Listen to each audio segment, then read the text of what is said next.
That would have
Good morning.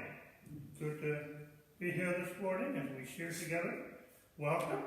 Those that may be viewing later, welcome as we come together. It just started to rain outside, so it's a little gloomy out there. But we can have the sunshine of God's love in our hearts. Amen. We're going to begin this morning as we thank the Lord for the day that He has given us, as we open in prayer, giving thanks unto the Lord. Father, we thank you for the opportunity we have to come and share together. Thank you for each one, Lord, and each one that's able to listen and view, Lord. We just pray that your hand will be upon them to bless them and encourage them. Just minister to them right now. And Lord, if there's anyone that has any need, whether it is a physical need, financial need, spiritual need, whatever that need might be, Lord, we pray that you would just reach down by your Holy Spirit and meet those needs. In Jesus' name, amen. Amen. Let's want to sing a few songs this morning as we take our hymn book. 317, Constantly Abiding. Jesus is mine. Constantly abiding. Know that Jesus is with us every moment of every day. 317.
reminds us that constantly Jesus is with us.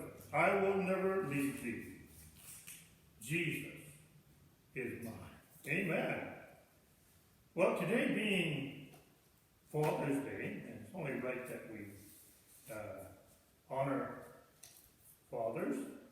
So let's turn to number 500, Faith of Our Fathers, Living Still.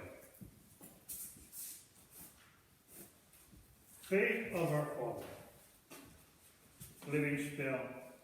In spite of dungeons, fire, and sword, oh, how our hearts beat high with joy when we hear that glorious word, faith of our Father.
That reminds us that we put our faith in our Heavenly Father, because He is the one that keeps us and secures us in His hand, held in His hand. Amen. There's another song that I like to sing, Great is Thy Faithfulness, number 12, beginning of the book, Great is Thy Faithfulness. And of course, talking here about God's faithfulness. And to us. And God is faithful. His promises are true and He meant to each one that believes. Faith, great is thy faithfulness. Number 4.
The horse says, great is thy faithfulness.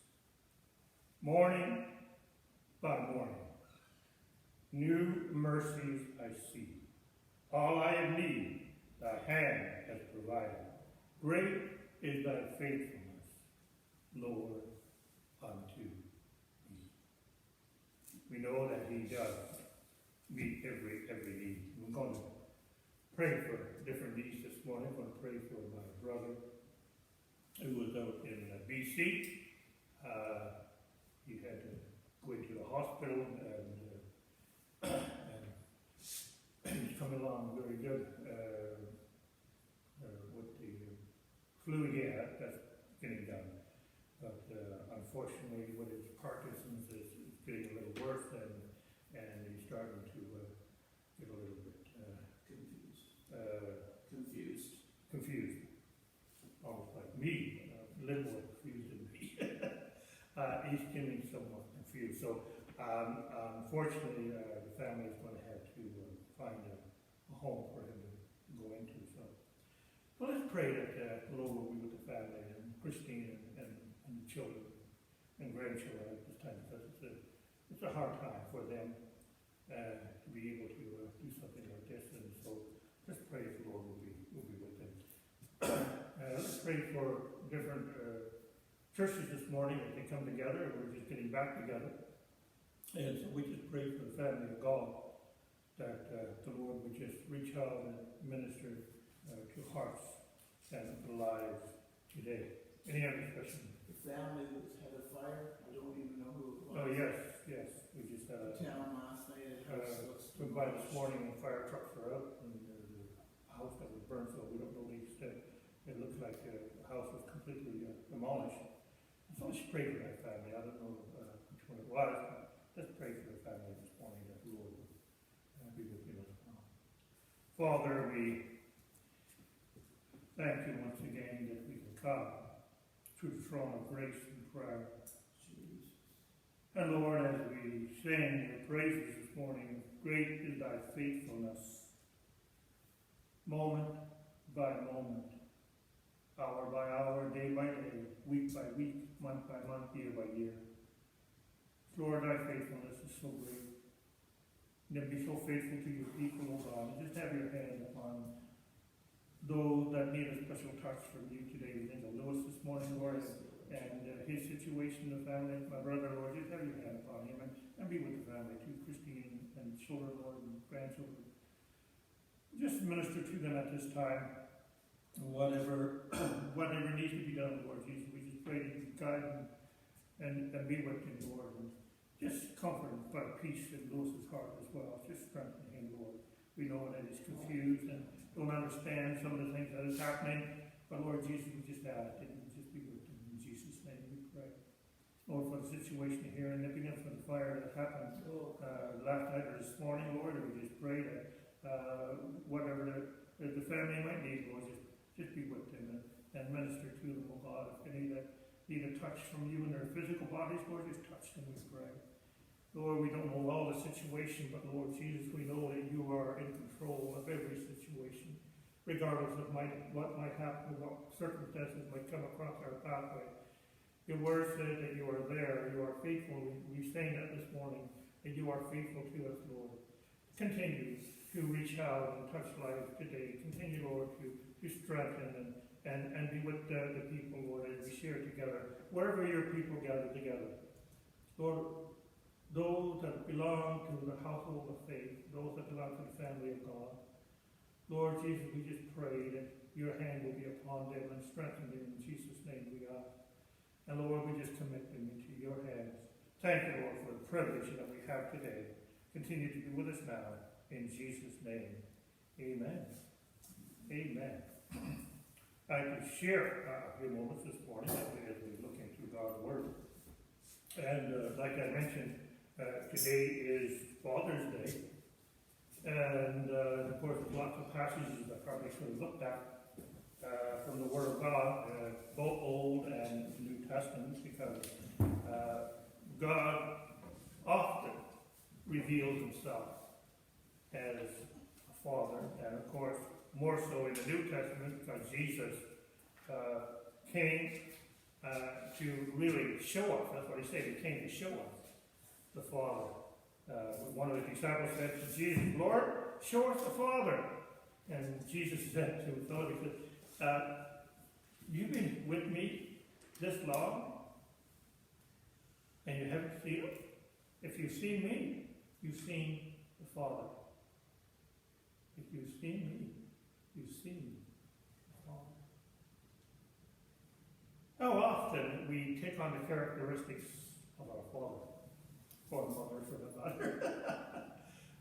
My wife tells me I got one of my mother's characteristics. Of course, she didn't know my dad, but she said probably had more characteristics than my mom. My dad passed away. My dad passed away when I was 6 years old, so I don't know my dad too well, but I do know some things about him that I learned as I was growing up. Characteristics. You know, when we look at God's Word, and the whole point of God's Word is that to show us the Father, show us who God is like. And after saying this to his disciples, came to him and said, Master, teacher, after they had talked about show us the Father, said, teach us to pray. Well, of course, it's a very familiar verse. Teach us to pray. We always repeat the Lord's Prayer at least once or twice, at least once to read a message, and not a message, but when we share it together. Anyway, take Matthew's Gospel, chapter 6, what we're looking at. And we're looking at verse 5 down. And here, Jesus is teaching his disciples. And when you pray, do not be like the hypocrites, for they love to pray standing in the synagogue and on the street corner to be seen of men. I tell you the truth, they have reached their reward in full. But when you pray, go into your room, close the door, and pray to your Father who is in secret. Then your Father who sees what is done in secret will reward you. And when you pray, do not keep on babbling like the pagans, for they think they will be heard because of their many words. Do not be like them, for your Father knows what you need before you even ask. This is the preliminary. This is leading up to the prayer. So he says, how do we pray? What do we do? What is our attitude when we pray? And so he reminds us here that who are we talking to when we come to prayer? Yes, we're talking to God. But he's trying to tell us something more. Yes, he is Almighty. He is the Alpha and Omega, the beginning and the end. But there's more than that. He is our Father. And so he says in verse 10, this then is how you should pray. Our Father. Our Father, who art in heaven. What a wonderful way to start recognizing who God is. He is our Father.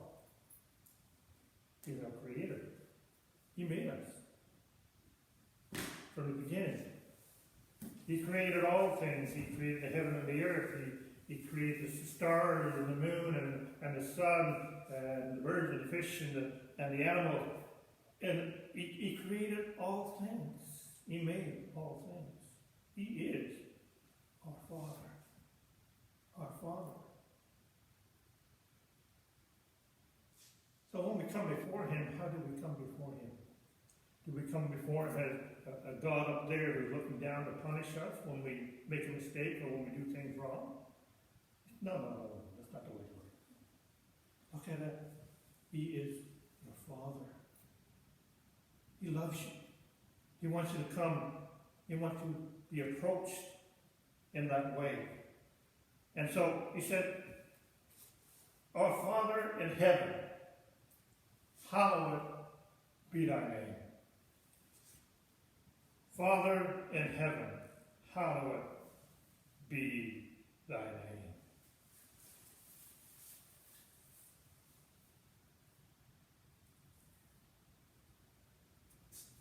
Hallowed be thy name. There is no other name given under heaven whereby man can be saved except the name of Jesus. God's name.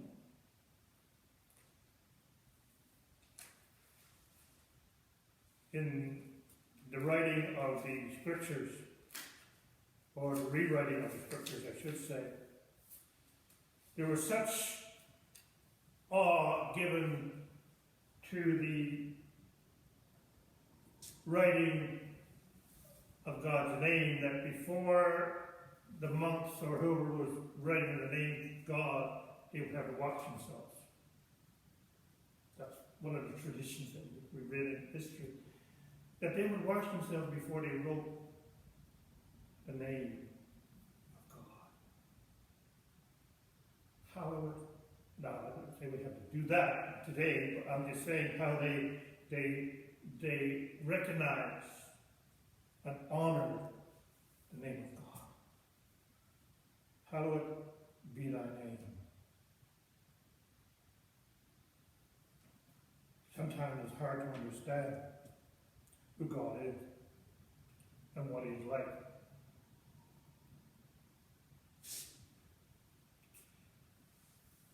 But His Word says that we are created, or we are made in His image. We also read that God is perfect. And so it's hard for us to understand that. He never makes mistakes. We do.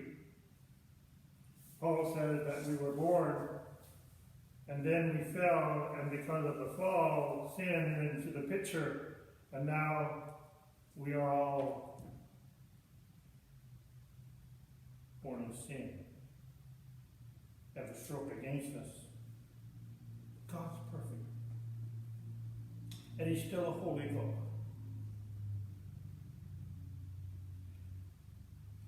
But unfortunately, we live in a world today that does not honor God. Does not even, we're supposed to live in a country that freedom to worship and to glorify God, but unfortunately, even in our own nations, and we find that this freedom is beginning to get harder and harder to do.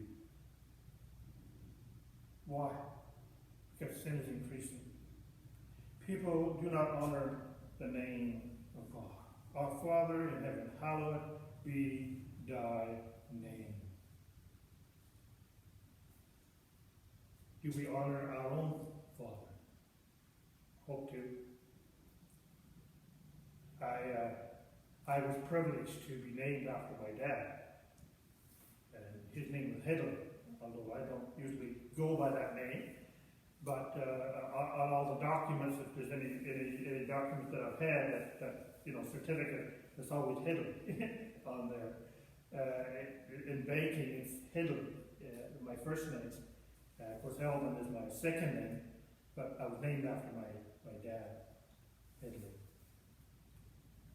And from what I can gather, I know that he was a godly man. He loved the Lord with all of his heart, even though he took sick and passed away. He still loved the Lord, honoring God. Do we honor Him? And then the second part says of that prayer goes on to say, your kingdom come, your will be done, in earth as it is in heaven. Your kingdom, thy kingdom come, thy will be done on earth as it is in heaven.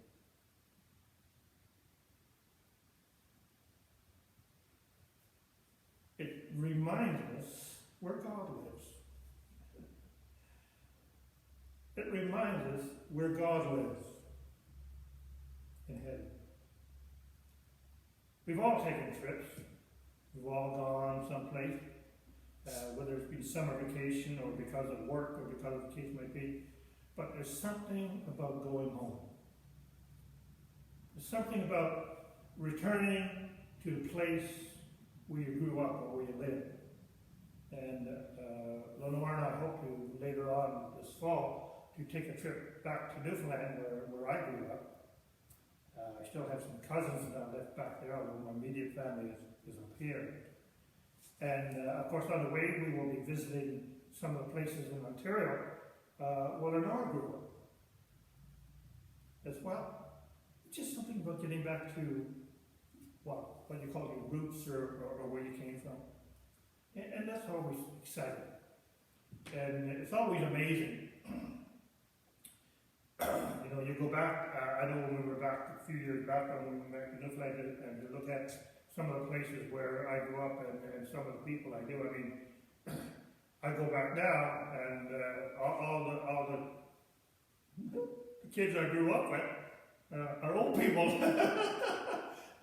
They are now in their senior years, as I am.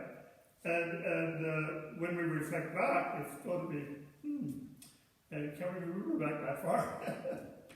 Can't remember back that far. Thy kingdom come, thy will be done on earth as it is in heaven. Here he reminds us that he has a place called heaven. Thy kingdom in heaven as on earth. It's God's kingdom. It's not man's kingdom. It's God's kingdom. It's our Father's kingdom. And one day he will rule, and he does now, but in the absolute, he will rule all kingdoms. He will rule all kingdoms. Thy kingdom come. Thy will be done on earth as it is in heaven. Oh, it should be our prayer. Lord, help us to be like it is in heaven. Then he goes on to say, give us today our daily bread. Well, the one purpose of a family and a father is to provide. A father is to provide. That's why he goes and works. And of course, today, a lot of the ladies and wives work as well. But when we're looking at this, we're looking at the fact that he is the one that provides for us. Provision. And that's what it is here. Give us this day our daily bread. He is providing for us. Our Father is providing for us. And he loves to provide for us. Sometimes we think when we pray for something, or he might be a little late, but he's never late. He's never too early, and he's never too late. But he will provide. Give us this day our daily bread. He didn't say he would provide our wants, but he would provide our needs. The big difference. I mean, I would like to have a new TV, a new car, all this kind of, but those things are not necessary. What did it say was necessary? Give us this day our daily bread. Nourishment. Nourishment. Of course, bread not only speaks of the physical need for the body, but it also refers to the spiritual need as well. Because Jesus said, I am the bread of life. I am the bread of life. So here it is referring to both the spiritual and the physical need is by God. Give us this day our daily bread. Then he said, forgive us our debts as we forgive those our debtors. Or forgive us our trespasses as we forgive those who trespass against us. Forgiveness. Forgiveness. Isn't that another characteristic of the Father when we make mistakes? And if he's a good father, He will say to you, son or daughter, I forgive you. I forgive you. Forgiveness is a characteristic of our Heavenly Father. Forgiveness. Boy, we need that quite often. We need to be forgiven quite often because we are prone to make mistakes. We're prone to do things wrong. Forgive us our trespasses as we forgive those who trespass against us. There's two parts. Not only will He forgive us, but we are also to forgive one another. And especially in relationship, husband and wife, family. We need to learn to forgive one another. It's not an easy road. We make lots of mistakes. Lenora didn't marry me because I was perfect. And she would be the first one to say, she could probably point out lots of things that I made mistakes in, and vice versa. But it's learning to share, learning to forgive one another. And that's what Jesus is saying here. The Father loves to forgive us. He wants to forgive us. And then the ending of the prayer, he says, lead us not into temptation, but deliver us from the evil one. And we know that there's all kinds of temptations around, all kinds of testing, all kinds of trial. The enemy is still very much alive and trying to do all he can to tear down any relationship we have with God.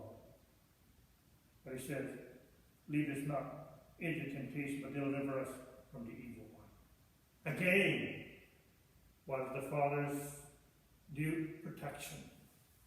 And of course, this is what this is talking about here. God protects us. He protects us. He guides us. He loves us. He protects us. He strengthens us when we call upon His name. And then the final part says,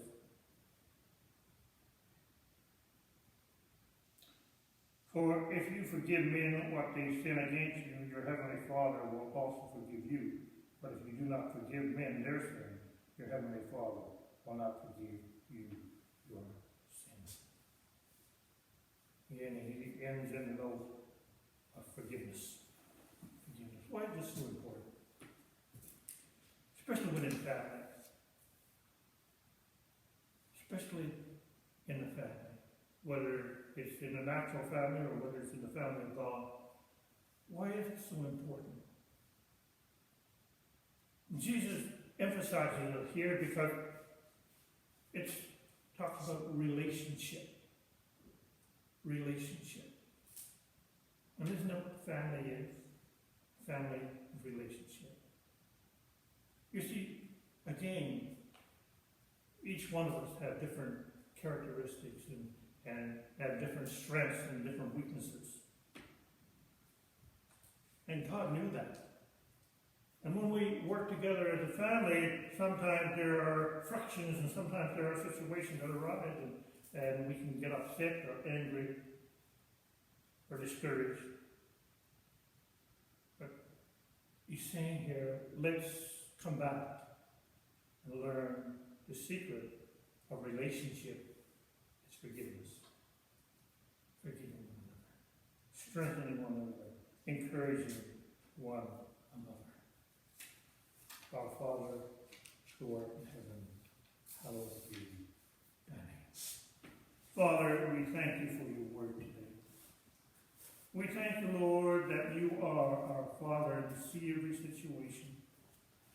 Help us to realize, Lord, that we can come to the throne of God boldly and cry, Abba, Father, Daddy.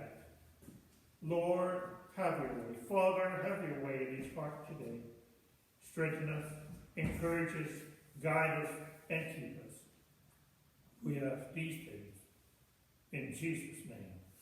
Amen. Amen.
bless you and keep you.